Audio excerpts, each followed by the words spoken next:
Hey, hello, everybody. It's great to be here. So welcome to tonight's program with Inforum at the Commonwealth Club San Francisco. I am the Reverend Cynthia Carter Pirelli, the Executive Director of the Alameda County Care Alliance. Won't you join me tonight in welcoming our wonderful speakers, Shoshana Berger and Dr. B.J. Miller.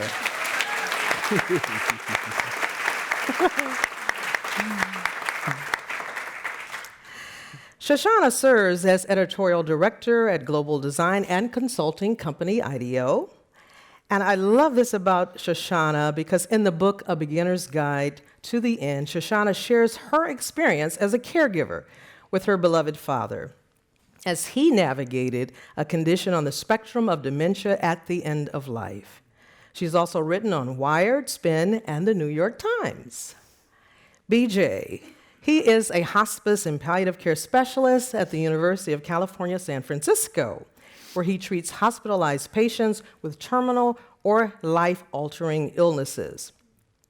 Dr. BJ suffered a major injury in college, which resulted in the amputation of both his legs, below the knee, and one of his arms.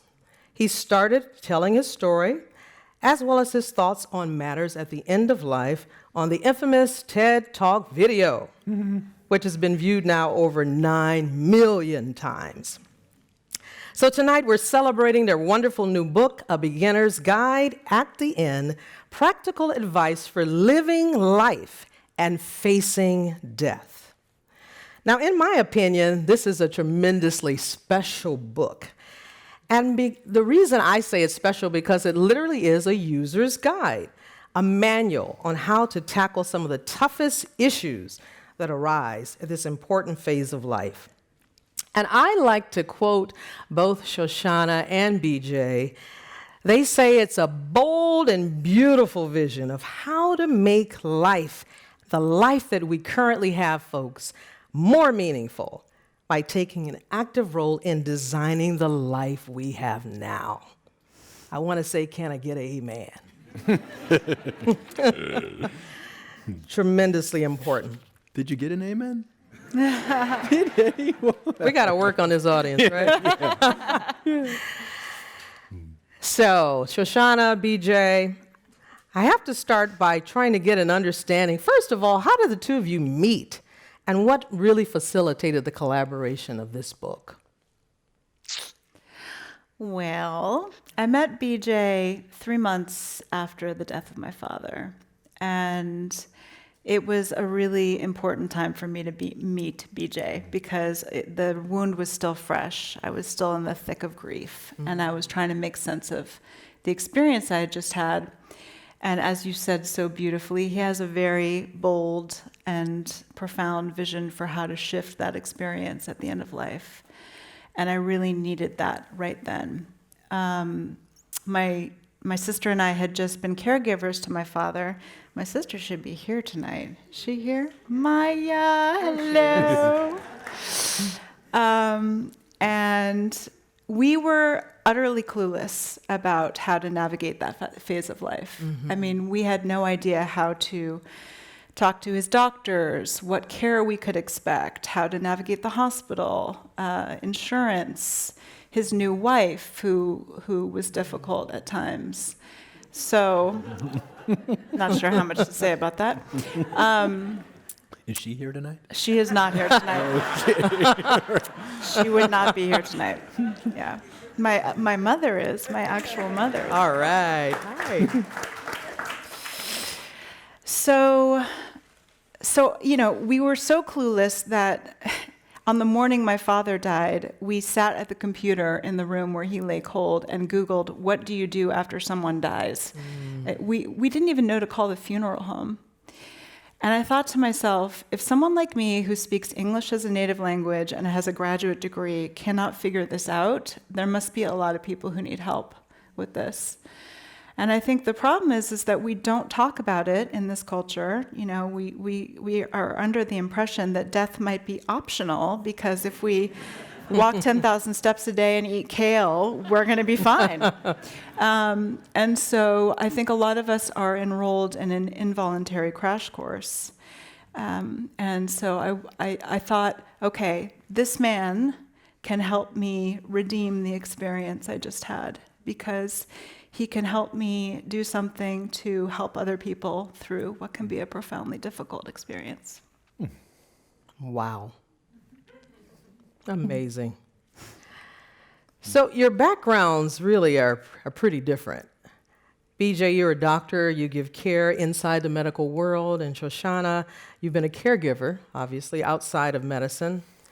So we've heard your story, Shoshana. BJ, how did your personal experience shape your approach to this book? It's way more the personal experience than the professional ones in some way.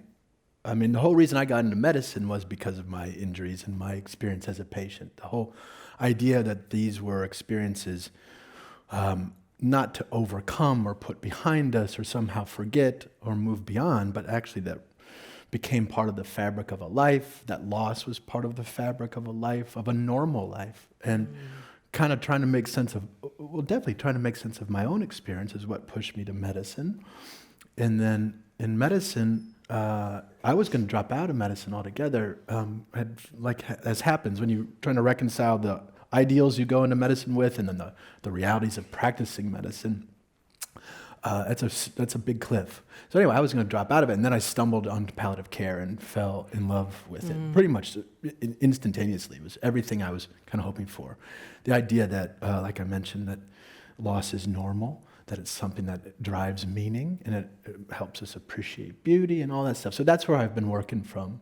And then the sort of going to medical school is to find some tricks to sort of, and a way in with people.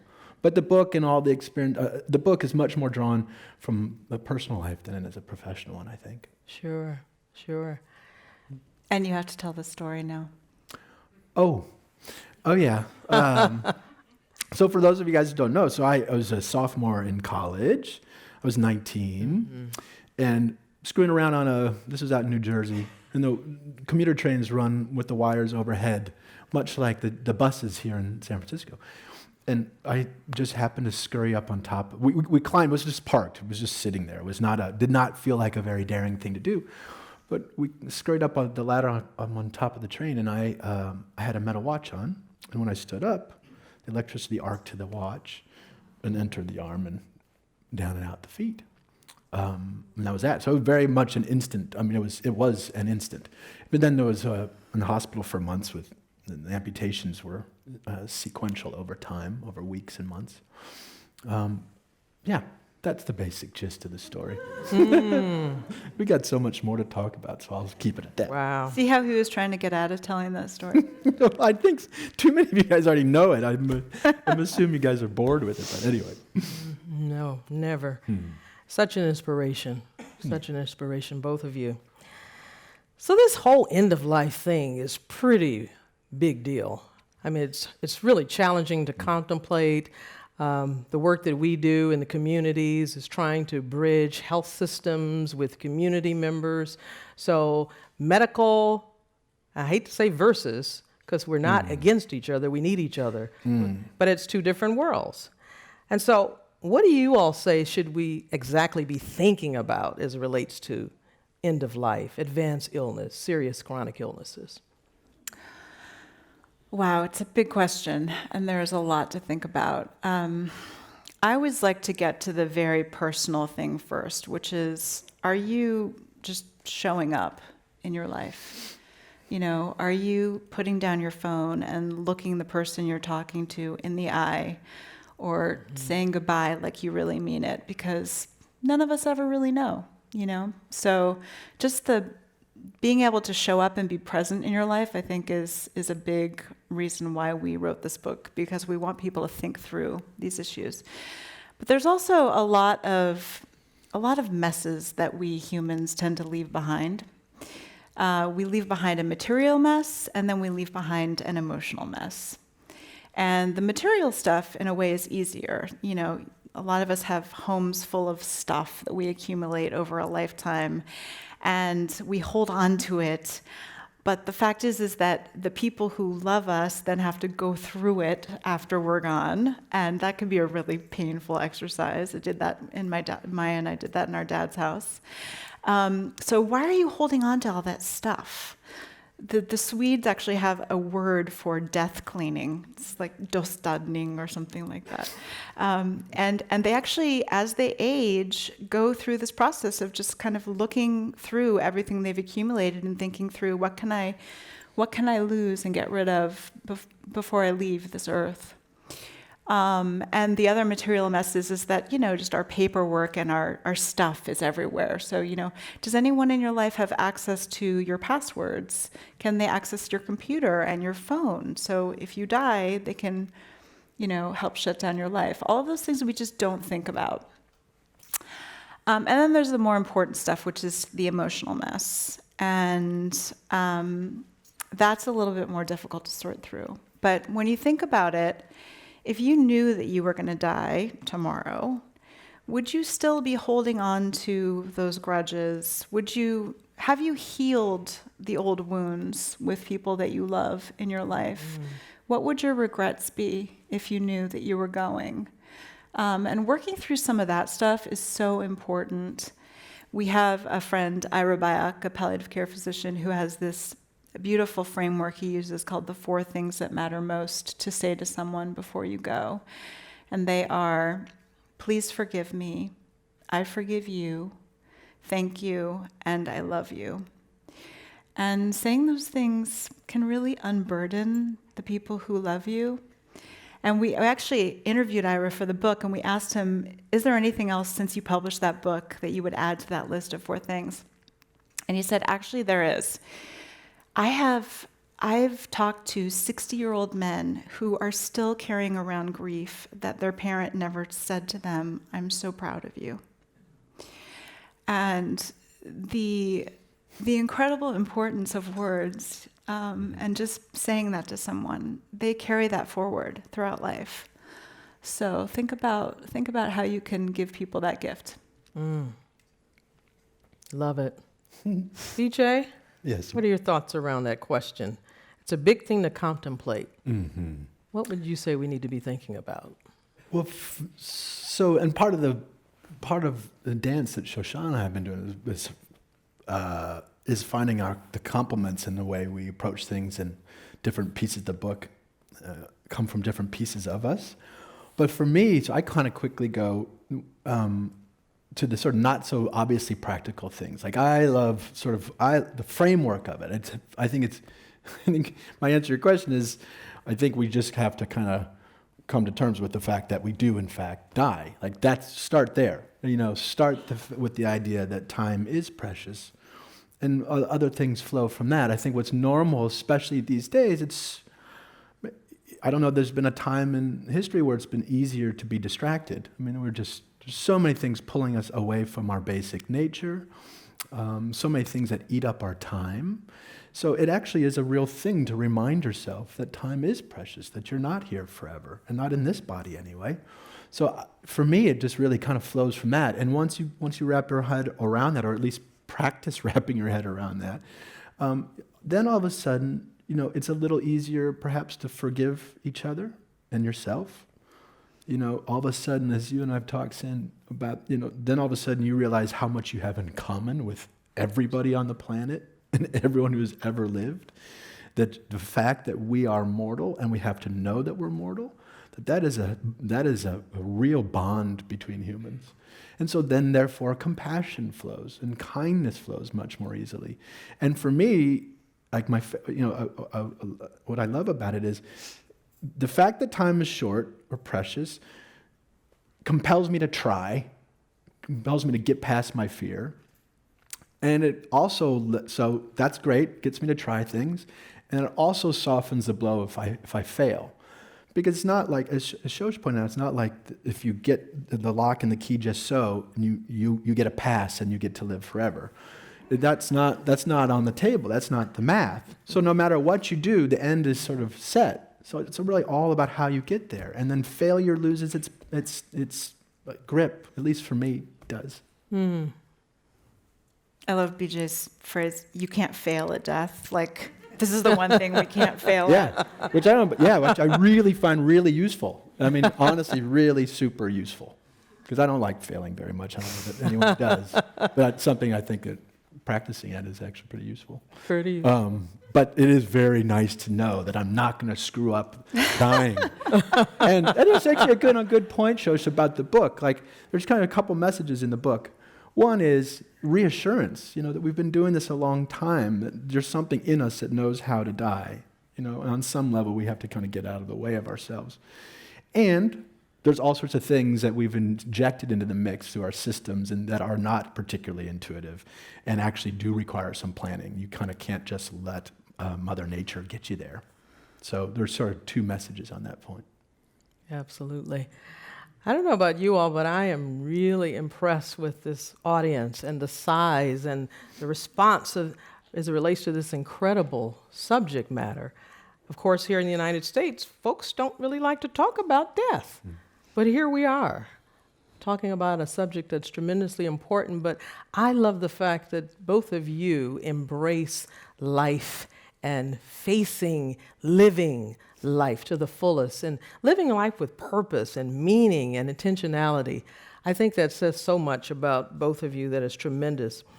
And it really brings me to my next question, because I am thoroughly impressed with the fact that both of you bring not only your personal, but also your professional perspectives as it relates to life and living and meaning and this whole life issue of dying.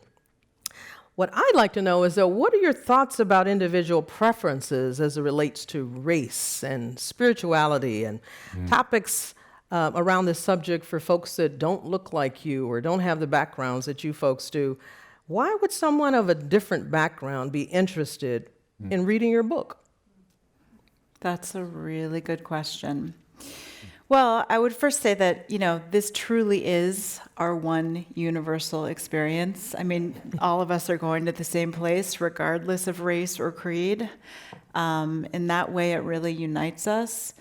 But, there are a lot of cultural differences in terms of how people think about death and think about medicine and the healthcare industry. We know that there's a lot of mistrust in some cultures and of medicine, of doctors, and a feeling that there's still very strong institutionalized racism.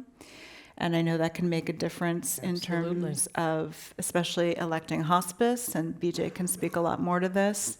So those things are real, and we don't want to underplay those things. But we do hope that the advice we give in the book is really for everyone, because it's about being a human being and how you face mortality as a human being, regardless of what you look like and what you believe. And BJ and I are both pretty enthusiastic agnostics. And we got one applause, one piece of applause. Hey, can I get an amen? Thank you. That's nice. But, that doesn't mean that we are not spiritual in our own ways, and we actually wanted to hold a lot of space for people for whom their faith and their spirituality is key in this conversation. I mean, certainly I can say that when my dad died, I felt great relief going back to my Jewish community and saying Kaddish for him, which is the prayer for the dead, and just feeling held by that community. And also carrying that forward. I think that I'm married to a Catholic, so I'm going to be the person who's going to carry that tradition forward in our family, and that's my bloodline. And I did feel this sense of kind of just that connection to generations past and generations forward, and how when one person dies, you carry forward the values and the beliefs. And I try not to cry on stage here, but that's became really important to me. That's beautiful. BJ? Yeah, I think you bring a really important point. I mean, one is to acknowledge, first of all, in the field of hospice and palliative care, and our colleagues are here in the room with us. Well, look at us. I mean, we're a pretty Caucasian crowd who are sort of self-selecting and leaning into this subject. Hospice world is largely Caucasian. I mean, we've got a long way to go And the subject, it was way more interesting than our medical model would have, than any one race or one culture's viewpoint. I mean, the subject's way more interesting than we've yet done it justice. So one thing we try to do in the book is to be transparent, like you said, Sin. Like we're not pretending to speak for everybody, but we are trying to speak to universal themes. And for us, one of the challenges in the book was to make room for anything and everyone to feel what they need to feel. Rather than try to pretend to speak to a particular faith tradition, we speak to the need for faith or the power of faith. And we're trying to speak to issues that for most of us are the thing that evinces faith in the first place. So we try to kind of get underneath it with probably mixed success. And another one of our caveats, of course, is it's a beginner's guide to the end. So there's plenty of room for other books and more advanced books. And it really is an invitation. Can't wait for the intermediate guide. Yeah. And it's an invitation because everyone should have access point to this subject. We are not experts, and you guys should be learning from us. This is something we're trying to share and make space for more than anything. Mm-hmm. I often say death is a great equalizer. I mean, we're all going that direction, no matter what our background, our perspective. And frankly, I think it can be the kind of subject, if we really embrace it, that can really bring people together. So I'm excited about this book for a number of reasons, and one of them, I think, is the opportunity for people across races and backgrounds and generations and perspectives to say, let's talk about it. And so I'm really thrilled about that. So I want to personally thank you all for the labor of love. It means so much. And I know our audience is going to absolutely love this book. So my next question is, how can we better support loved ones who are going through chronic illness, hospital stays, particularly when we have non-medical clinical people? Again, I have to go back to that issue because it's often in this complicated clinical setting, am I right? Hospital settings, large percentages of people experience the ICU and end of life in hospital settings. While we know people say, 70-some-odd% folks say they'd rather pass away at home. But how do we better support our loved ones who are dealing with chronic illnesses and advanced illness? Yeah, that's a great question. What I found was the challenge of just showing up and being there for my father and for other people in my life who've been sick. We're so crazed in today's modern world. We're so busy. And I remember being at my father's house and thinking, I have a million things tugging on my sleeve. I have hungry kids. I have a sink full of dishes. I have a million things that are calling me from work. And, my mind is saying to myself, don't just sit there, do something. And yet, when you become a caregiver, that phrase really becomes inverted. And it's, don't just do something, sit there. Sit with the person who's suffering, bear witness. Sometimes just sitting on the couch with my dad and holding hands completely silently was the best care that I could provide. And he didn't have any words left. He couldn't communicate anymore. So that was of no use to us. And he had been a very intellectual man. So in a way, there was a new intimacy that opened up between us when I could just sit there with him and hold his hand and keep him from slipping into oblivion alone. So I think people forget that people don't need to be fixed necessarily. They don't need solutions. They don't need you to tell them about your aunt who's suffering too, or, people just want to be listened to and want someone there. And the other thing is that, oftentimes when someone's sick, you'll get a lot of offers for help. Like people will say, just call me if you need anything.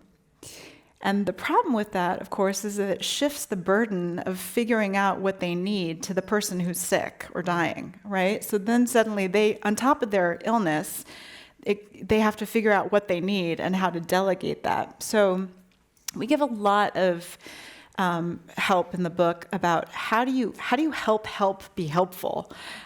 So, how do you choose someone that can delegate different tasks to caregivers. So if you have 10 friends who've offered help, you want to take advantage of that. But you kind of need to anoint someone to be the delegator of that help and to say, okay, you're doing a load of laundry, you're going to get dinner, you're going to drive her to the hospital. And that is a huge relief for the person who's really just struggling. So we give lots of tips for that. Cool. Yeah, I'll answer with a little story. When I remember my first, I was still in rehab. I was in Chicago. I was in the inpatient rehab setting, and I was my first weekend pass home. That's when my parents lived out in suburbia of Chicago. And I went home. I was still I didn't have prosthetic legs at the time. So I had a wheelchair, one of those big old Everest and Jennings steel tank things. And anyway, I was at home, and I thought I was going to be just overjoyed to be home because I had, for obvious reasons maybe. And I found when I got there, I was really sad. I mean, it was a hard visit.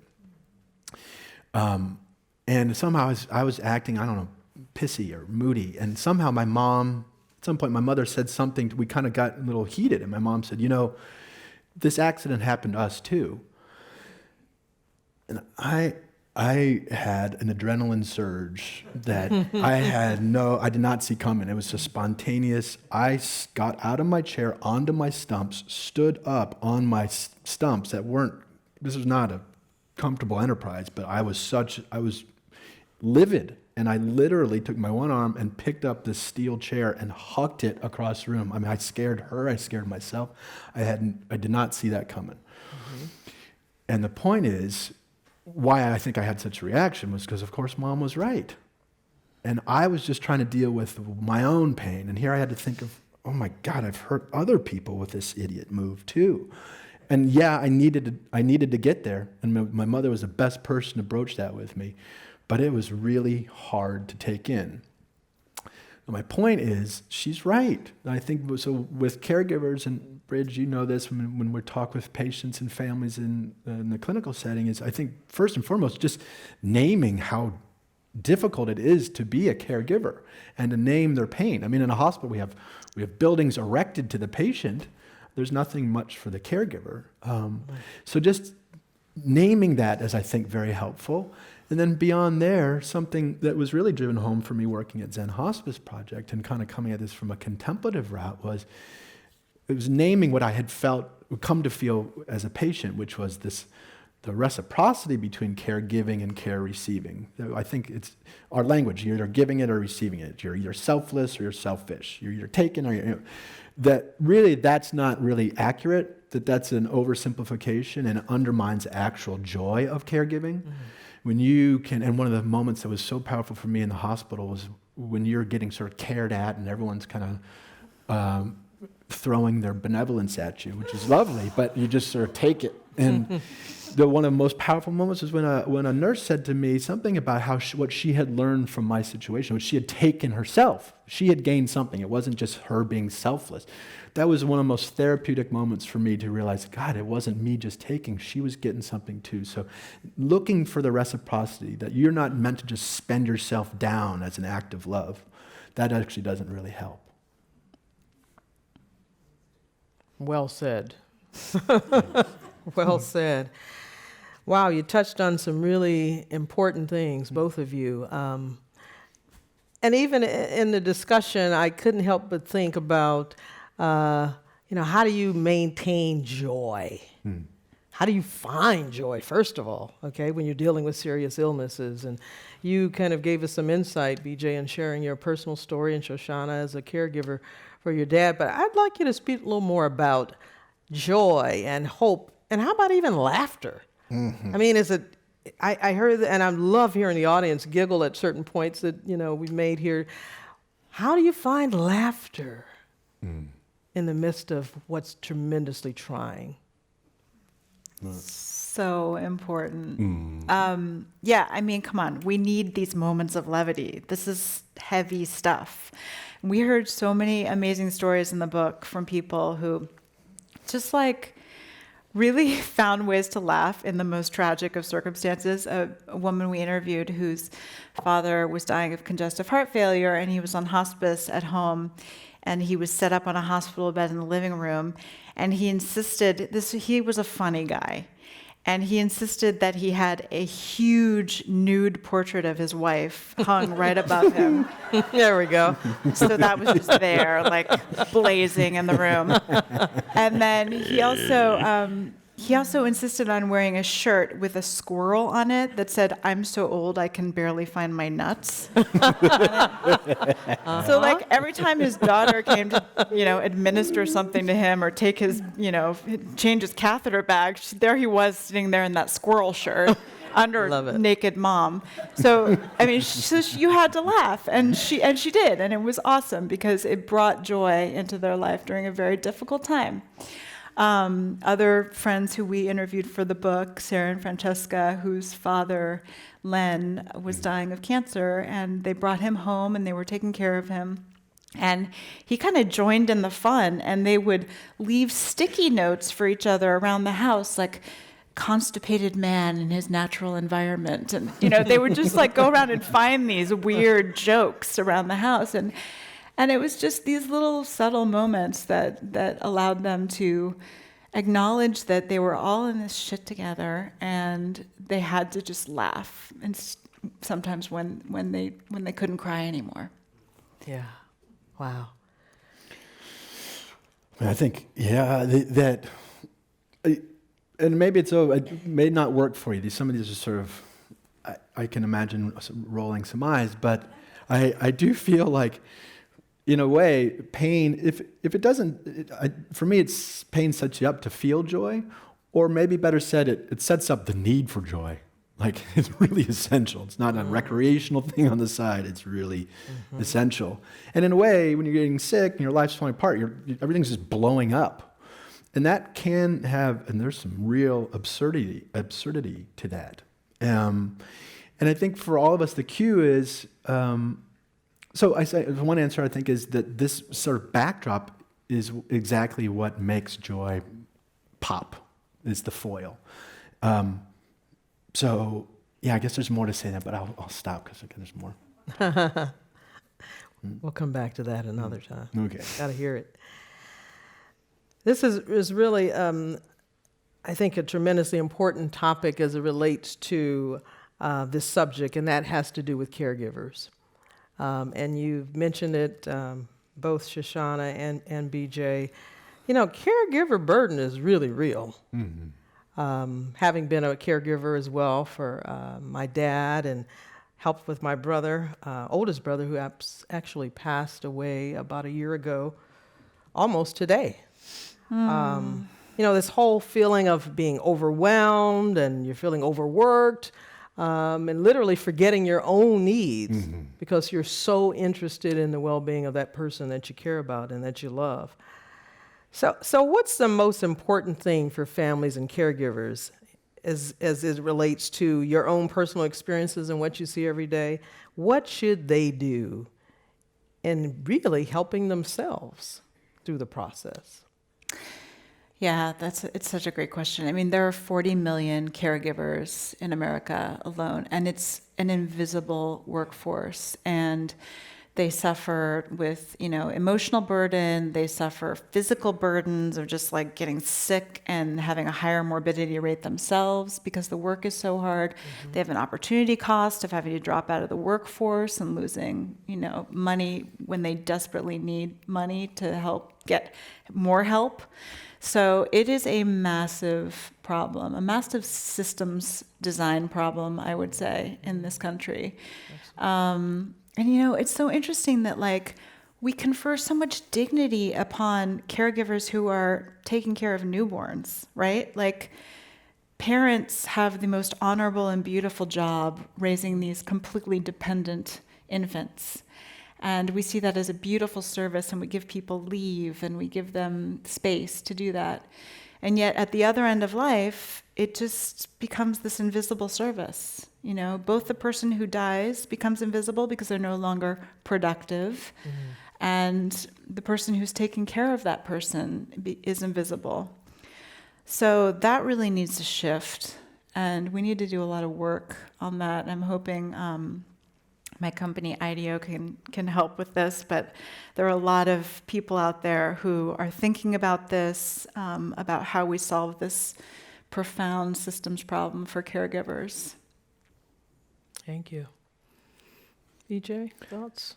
Well, I feel like I'm just in the mood to just state the obvious. So, like, I think there's, any caregiver in the audience will know, I think the job, in part or in large part, particularly because of the systems issues you broached, Shosh, is this, maybe core to the work is activism or advocacy. And I think that's a really important thing to name, because you are going to be, you're going to be bumping up against all sorts of things, nature-made sufferings, but all these inane man-made sufferings. And it's crazy making and it's consuming.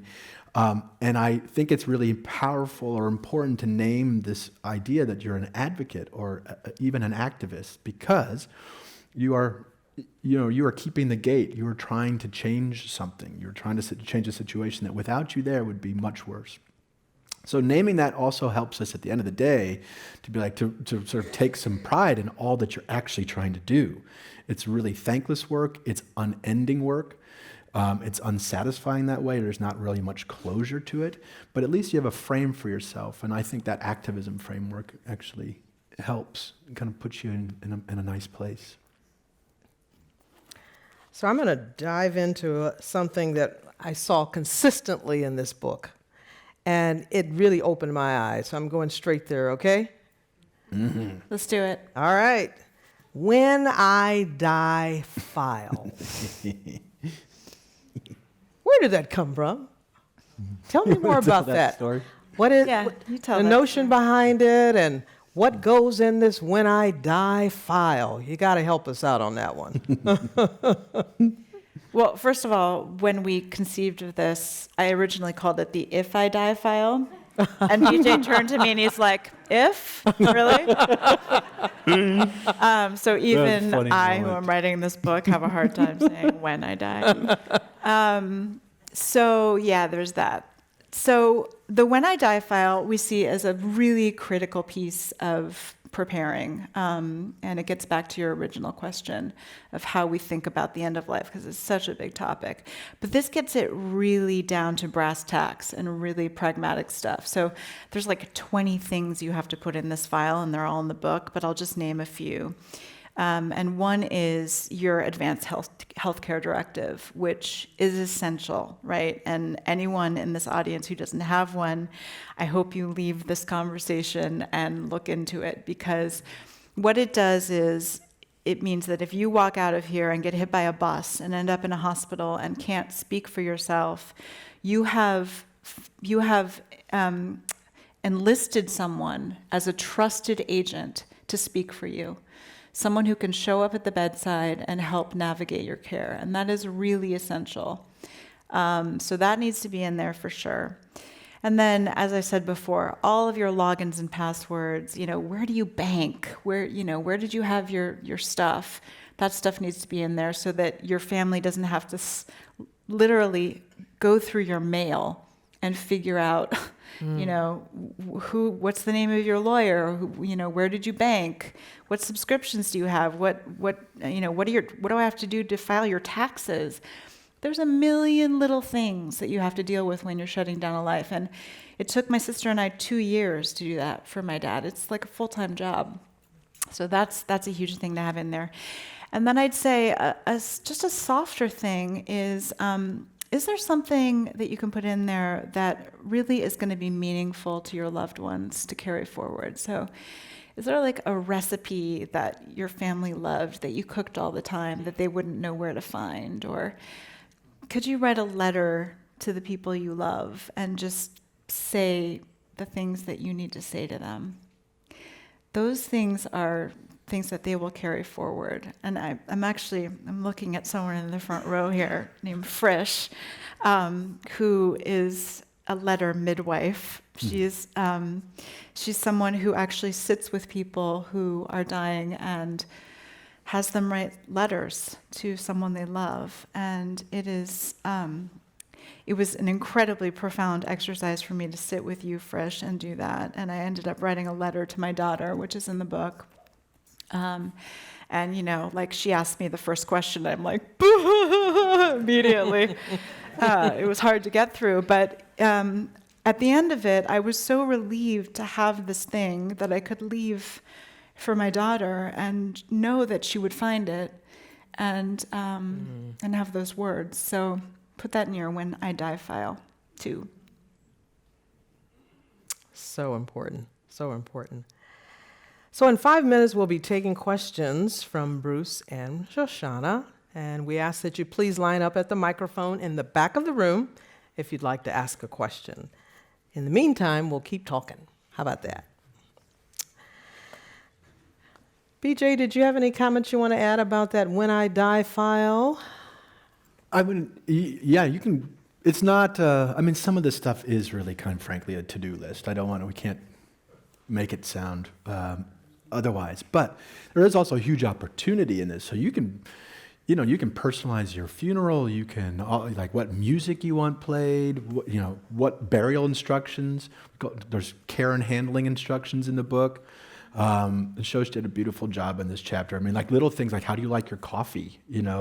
Like if you're at your deathbed, how do you want to be treated? How do you want to be positioned in bed? What music do you want playing? All sorts of little wonderful details. So it can be fun to kind of take an inventory of what reflects you and affects your experience, and get that into the When I Die file too. It's not all drudgery. All right. That's cool. So before we get to the questions from our audience, I wanted to ask, what do you hope readers to take away from this book? Want to start with that one? I guess a nice sort of simple takeaway is a lot of things we've talked about in terms of this subject uniting us and to feel, this body's going to die, yes, but life will go on. And as soon as you can sort of dissolve your ego and take pleasure in other people's joys and see life outside of yourself, the better you'll do. But I guess in a more simple, pithy way, I would just say, I think the bottom line is that dying doesn't have to be as hard as we fear it to be. Yes. And I think what I hope people will take away is that you can actually be an active designer of this part of your life. And, I speak in design language, so forgive me, but you don't have to be a passive part of this part of life. And I think I didn't understand this when my dad died. I thought you just kind of hand yourself over to doctors and hope for the best. And we design every other part of our life. We design where we're going to work and who we end up with and where we're going to live. And yet when it comes to this part of life, we just kind of leave it up to fate. And that just seems wrong to me. So I'm hoping that people, after reading the book, will feel like they can actually lean into this experience and be an active participant and feel some real agency in it. Like, I'm a co-creator of my life here. So, and that's important to me. And I now know how to do that. Fabulous. What I hear from both of you is practicality, comprehensiveness, and how about this? Great compassion. Great compassion. Thanks, Sid. Absolutely. Thank you. Yeah. Yeah, finally. All right. Got that amen, finally. So now we're going to the audience. Please keep your questions short. We'd like for you to end your questions with a question mark, please. So let's hear the first question. So thank you all for your time this evening. I'd just like to pick up on that last point of being in control of this conversation. Side note, you should sell your book to every wealth management advisor because it's a great conversation that they should all be having with their clients. But of that, to be in control of the conversation, do you talk at all about kind of self-directed suicide? So how do you have that conversation? What are the points where cut me off? I don't want to be here anymore. And And how do you have that conversation? I've had it with my girlfriends and friends, so they know when to put the stuff in my applesauce, but I'd love to hear your expert guidance. Thank you. Well, thanks for that's a big subject. Thanks for bringing it up. It's on a lot of people's minds. I'll come at it a few different ways. One is, so the language now around this we call it aid in dying or medically assisted dying. And you guys probably know, California is one of the states, and maybe there are up to a dozen or so now. 7? Not quite a dozen. 7. But there is something of a movement around sort of us, the right to die movement. And it's state by state. Oregon was the first in 1997. California, it's been legal for a few years. But anyway, there's a big process to it, and you need to be terminally ill, and you need to prove that you're of sound mind, and there's a waiting period, and there's all this structure. But the end result, if you get through that structure, is you can get a prescription for a lethal dose of medication to end your life, explicitly to end your life. So this is a huge subject, and people feel very strongly about it in all directions. So part of what I would just simply say is an invitation for everyone here to think about what they would like. It's worth noting a few things, though. So one is, symbolically is a huge, huge issue. It has implications for our systems, our justice system, our healthcare system, et cetera. A lot of doctors I know don't participate in this, and you can opt out as a physician. They'll say, hey, okay, sure, my patient has the right, it's their body, but I can't participate. It is a big thing to ask someone to participating in ending your life. It's true. So it's a huge symbolic issue, but it's still practically a pretty small one. In Oregon, for example, where all the data is from, it's about 0.4% of deaths per year. So it's a relatively small number practically. But one thing that's really interesting to note is a lot of people who get that lethal dose of medication never actually use it. And back to the origin of this question, the therapy is just kind of knowing you have a way out.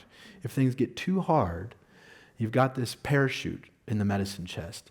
And that seems to be so much of its therapeutic value. And therefore, it often is never actually used. So that's sort of the legal structure around what our states are providing for us now. It's still a hotly debated subject. I guess I would also just encourage us all, and it's also part of the advanced care planning conversation, which is we're asked to kind of imagine how we would feel were we in some future state.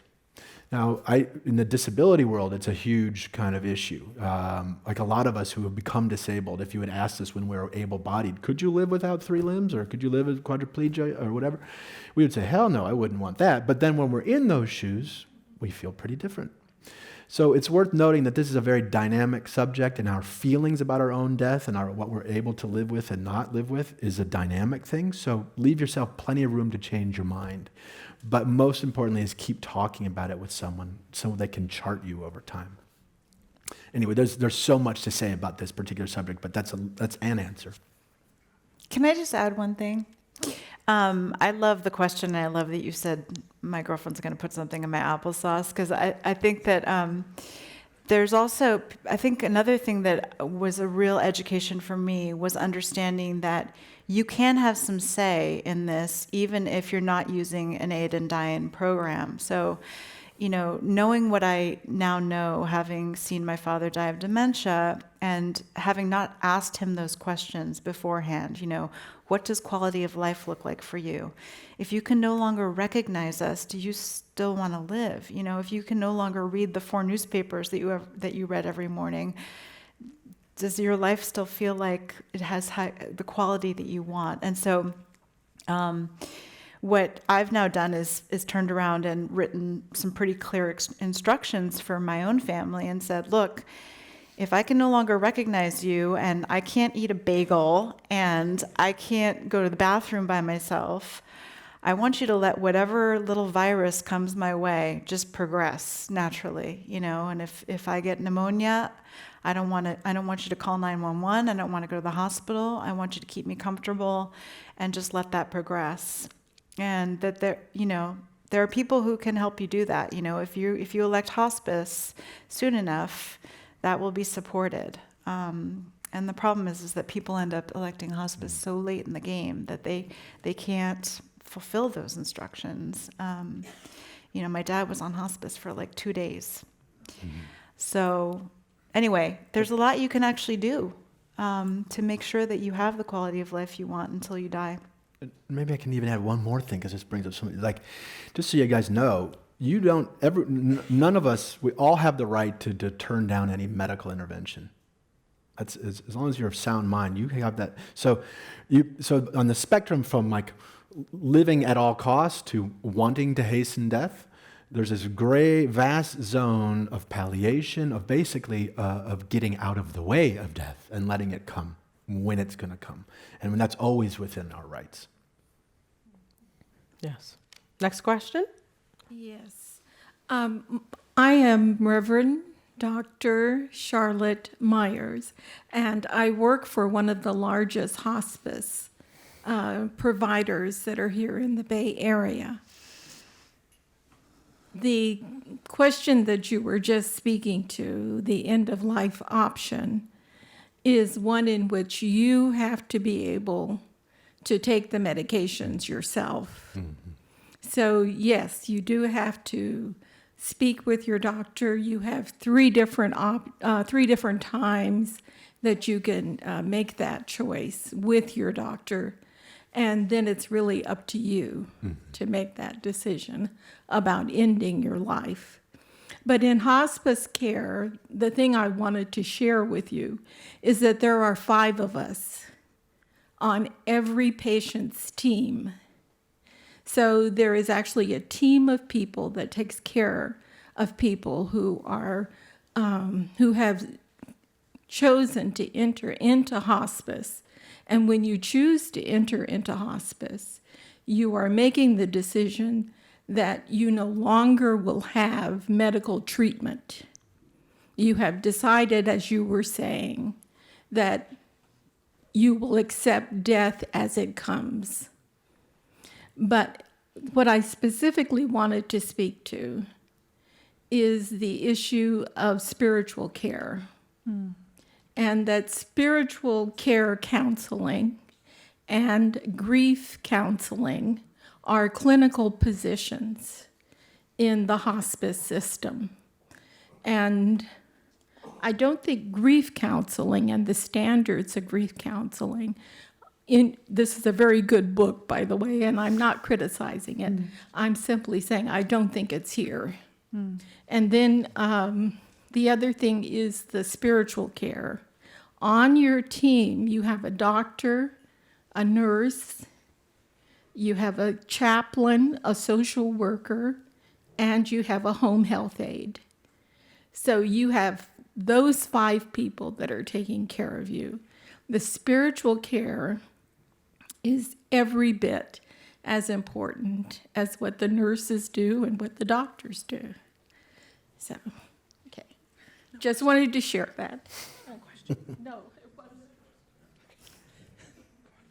That'll get another amen. Hello, thanks for taking my question. It will be a question, I promise. So I live in Oakland, where we're lucky to have decriminalization of some plant medicines. It's very powerful to sit with people who get to practice dying. And I'm wondering, in this wonderful, very heavy book, which I haven't read yet, if there's the practical side of helping people who are alive and well deal with end-of-life anxiety. Good one. There's a chapter on coping, which is really about how to dance with fear, and we bounce off it as humans, and it's sort of the mother of all fears, and it's really unlike so many other sort of fears or phobias, where the fear of death is, as far as we can tell, really an invitation to come closer to it, actually not run away from it. And that's sort of generally where the therapy begins. But yeah, there's all sorts of ways. There are all sorts of, I don't know that we're not trying to necessarily take away fear or any feeling, but we counterpoint it, we buffer it, and that's, I think, how we dance with fear. And very often, if you do that, if you accept that fear is part of the mix, sometimes it loses its teeth. If fear kind of becomes a companion among others, a feeling among others, then it loses its punch. And that's something to work with. That's something to diffuse over time. And you reference plant-based medicines and the resurgence of psychedelic-assisted therapy and psilocybin. I mean, it's a very interesting time right now on this front. And I think those, as you say, those offer a way to practice discombobulating, practice coming apart, in a way. And so there are chemicals that can be helpful to that end, but really if you're paying attention, I mean, death is everywhere. And we're held together with duct tape and toothpicks generally as people. And, if you're really paying attention, you're falling apart and coming together all the time.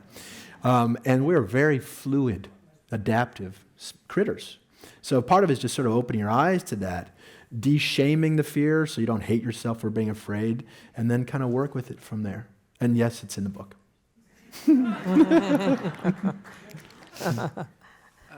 Hi.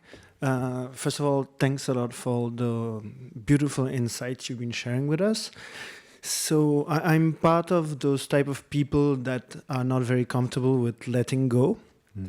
And I'm very worried that when my parents will reach that point that apparently we will all reach at a moment or another, we might have a disagreement. And they might say, if I reach that point, let me go, which as of today, I'll be like, yeah, sure, of course, I respect your will. But on the moment, emotion might kind of take over and I'll be like, no, I'm not ready. So I don't know if you could have like any advice or insight or anything you could share. Thanks. Yeah, that's a big one. I mean, none of us are comfortable with letting go.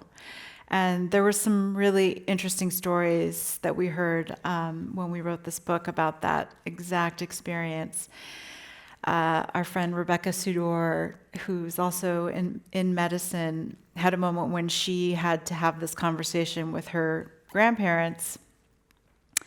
And her father was ailing and getting frail. And so she said, her grandfather. And so she said, Grandpa, I want to have this talk with you about, what you want at the end of life.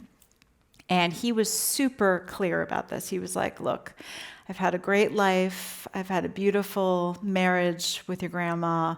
I feel very fulfilled. I don't want any heroics, no pumping my chest. Don't try to revive me. Just when my time comes, just let me go. And then she turned to her grandmother and she said, Grandma, did you hear what Grandpa just said? And Grandma said, yes, I did. And she said, well, how do you feel about that? She said, nope. She said, I want them to do everything possible because just a minute more with him is so important to me. Mm-hmm. And then Rebecca turned back to Grandpa and she said, did you hear what Grandma just said? And Grandpa said, yes, I did. And she said, well, how do you feel about that? He said, whatever she wants. So there it is, right? We exist in relationships. We're social beasts. Sometimes what our spouse or our sister or our brother or our children want is more important to us than what we want. And our decisions change. It's an incredibly dynamic system we're living in.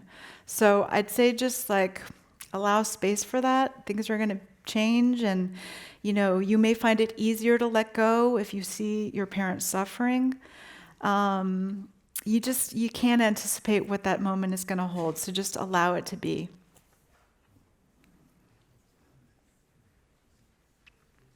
Hello.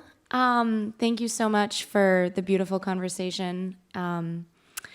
I have gotten a lot of peace from studying how other cultures think about death, who might have a more healthy relationship with mortality than our culture does. And just for instance, like Dia de los Muertos, I had just never seen death portrayed in such a celebratory way before, and it made me realize there are other ways to sort of approach the idea of death. Sorry, I'm breaking my own rule here. It's a long question. But I guess to bring it back to a question about our own society, how do you think we can sort of change the conversation and change the perspective on death to have a healthier relationship with it here, aside from writing a beautiful book that's very approachable. I'll start. Yeah, thank you, Eva. I mean, we got a long way to go here. I think it's one of the, for me, how the U.S. handles aging, illness, death is a real tell. It sort of proves that we are a pretty young country. Countries have been, as such, around longer, tend to do things a little differently. And what's the gist? I mean, I think if you hold the view that death and life are at odds, are opposed, then you're kind of buying yourself that warring approach to the subject. And for some folks, that's great. That's just, we're not here to convince anybody to change their mind or do differently or somehow love death. That's certainly not the deal here. But the hope would be that we love life enough to include the whole shooting match of it. So I think as soon as this country, and perhaps nights like this, I mean, the fact that you guys all came out for a conversation like this, this is beautiful, and this is relatively novel and relatively new, so maybe things are changing. But I think first, let's maybe, at least for me, it's very instructive to link living and dying, that they're part of this, that's a package deal. You don't get one without the other. And so once you sort of set that as your view of reality, and our healthcare system really needs to do this, that death is not at odds with living. And once you get that, wrap your head around that, then our systems and our structures and our policies can flow. So again, an answer to your question. It's a long game, but I think we're in the midst of it. This is our last audience question. Thank you, BJ and Shoshana and everyone. My question is, I just graduated from college, and a lot of young kids like me live YOLO, you only live once. But how do young people keep death in mind? Like YOLO, you only die once. How do we actually keep that mindset? But still live and thrive.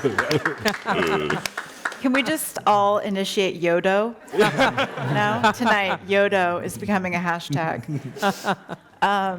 That's a great question. So it's always too early to think about this stuff until it's too late. And, there's so many life cycle moments when you can start thinking about this. So, for example, when you get your driver's license and you go to the DMV and it's the first time that you're asked, do I want to donate my organs in the case of death? That's a pretty important decision, right? And everyone says that they want to be an organ donor, and then very few people sign up for it. So that's a beautiful moment when people turn 16 to start thinking about it. There's Jessica Zitter, who's another Bay Area palliative care physician and ER doc, talks about, why don't we have death ed along with sex ed? Why shouldn't we talk about all the important stuff in life? So that's one thing. I think it's also important to note that when you turn 18, you are then a legal adult, and because of HIPAA privacy laws, your parents and your closest kin no longer have access to your medical records. So, we heard a story about a woman whose son tragically at a frat party fell out a window and became brain damaged, and she had a hard time getting any information from the docs about his medical records because she had not been appointed his healthcare agent, even as his mother. So that's another critical moment. So when you turn 18 with your kids, or when they turn 18 with your kids, you should have them make you their healthcare agent. So there are all of these moments throughout life when we can start thinking about it. When you have a family, you got to do will and trust, because at that moment, when you have children, you have to think about who will be a guardian to them, who will take care of them if you're no longer there.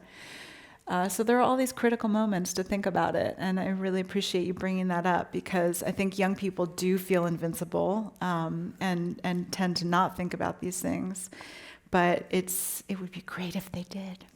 I think that's also why this subject is very often, a lot of people come to this subject through meditation and vice versa. Somehow they're linked. And I think why they're linked is just basically around awareness. So however old or young you may be, again, if you're paying attention, death is everywhere. That leaf falling, check the bugs on your windshield. I mean, it's just all over the place. Loss is in you, death of cells, cutting your nails, you name it. I mean, there's ends and beginnings happening all around you. So another way in maybe is simply meditation, just simply being aware of life as it is. That can be a basic place to start. Wonderful conversations. So, folks, we're at the point in our time together that we look at the wonderful, informed, traditional question. We ask all speakers this important question. So here we go. What is your 60-second idea to change the whole world? Seriously? No pressure. None at all. Okay, so I would say spend time with the dying and spend time with the sick. That has been a life-changing moment for me. So whether that's volunteering for hospice or just spending time with the people in your life who are sick or dying, there is a moment of perspective that happens at the bedside that is really life-changing. And, we just celebrated the 50th anniversary of the moon landing, and I'm reminded of the astronaut experience, when they rocketed out into orbit and for the first time saw this floating blue marble and took a picture of it, and how that radically changed their perspective and our perspective as human beings about this little planet we live on, and the astronauts will talk about how they thought to themselves, how can we possibly be at war with each other? How can we possibly be unkind to each other? Why aren't we taking care of each other and this planet? And that perspectival shift and that kind of cosmic right-sizing really happens when you watch someone die too. You realize what matters, you realize all the shit that doesn't matter, and you really rebalance. So spend some time with the dying. That's my 60-second idea. All right. Mine is no new ideas. Like a moratorium on a new,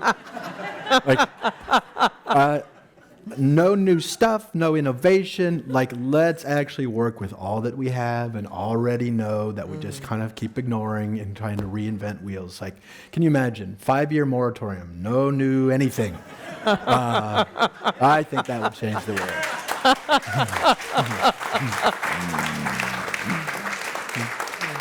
Wow. Thank you, Shoshana. Thank you, BJ. What an exciting evening to hear from these incredible people. Can we just give them another hand?